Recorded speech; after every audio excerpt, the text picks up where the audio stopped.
మహిళా సాధికారత గురించి మాట్లాడుతున్న వేదికపైనే ఒక మహిళకు అవమానం జరిగిందా? ధరించిన దుస్తుల కారణంగా వేదికపైకి రాకుండా అడ్డుకున్నారా?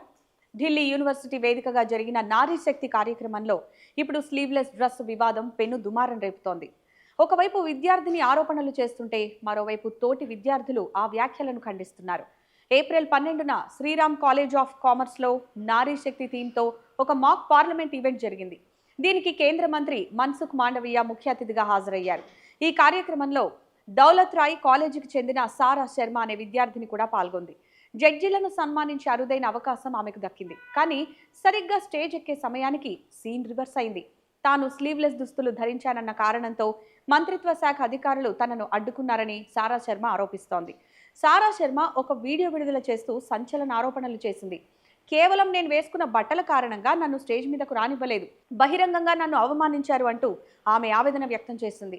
మహిళా శక్తి గురించి చర్చ జరుగుతున్న చోటే ఇలాంటి వివక్ష ఏంటని ఆమె ప్రశ్నిస్తోంది. అయితే ఈ కథలో మరో కోణం కూడా ఉంది. సారా శర్మ చేసిన ఆరోపణలను అక్కడే ఉన్న ఇతర విద్యార్థులు తీవ్రంగా ఖండిస్తున్నారు. ఆమె చెబుతున్నట్లుగా అక్కడ ఎలాంటి వివక్ష జరగలేదని, కావాలని ఈ విషయాన్ని పెద్దది చేస్తున్నారని కొందరు విద్యార్థులు సోషల్ మీడియా వేదికగా స్పష్టం చేస్తున్నారు.